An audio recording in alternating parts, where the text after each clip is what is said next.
Good afternoon, Mrs. Johnson's class. Good afternoon, Mrs. Bronson. All right, 1.2 dividing integers. Can you guys divide integers? Yes. When I say dividing integers, what famous fast food restaurant do you think of? McDonald's. I love it. All right, quotient. The quotient is the answer to a... Division problem. Sweet.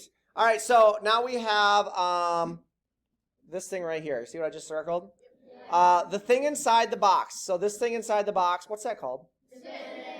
Dividend, right? The thing that is outside the box, that's called the... No. The thing outside the box. The divisor. And the thing on top of the box is called the...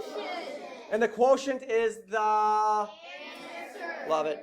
Remainder, what would be another word for remainder? Leftovers. It's the leftovers. Okay, here we go. On the count of three, we're going to read this together. 1, 2, 3. Does McDonald's serve burgers rare? What does the D in does stand for? Divide. What does the M in McDonald's stand for? Multiply. What does the S in serve? Subtract. B in burgers? Bring down.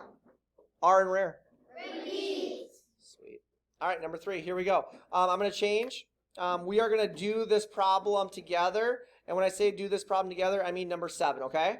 So the original problem was 437 divided by 6. We're going to do this together. I'm going to ask, you guys are going to answer, yes? Yep.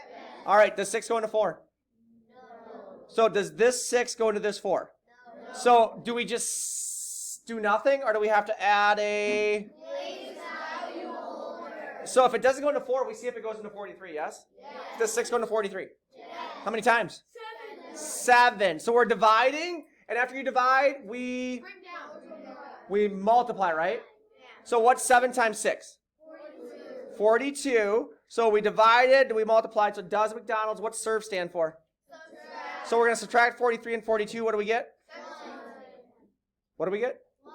You got to listen to me. 43 minus 42 is 1. 1. So does McDonald's serve burgers? What does burger stand for? Bring down. So we're going to bring down this 7. And then what's rare stand for? Repeat. Repeat. So we're going to repeat the process again. But now our dividend is 17, and we're still going to use 6 as a divisor, right? Yes. Does 6 go into 17? Yes. How many times? 2. So I put my 2 up here, and then I multiply. What's 2 times 6? 12. 12. So we did does divide, McDonald's multiply. What's serve stand for? Subtract. We subtract 17 and 12, and what do we get? 5. 5. Does McDonald's serve burgers? What's B stand for? Bring down. Is there anything left to bring down? No. Do I have to attach this remainder to my quotient? Yes. So my answer is going to be 72 remainder 5. 5. You have an example for number 8. You also have an example for number 6. Are we feeling okay about this? Yes.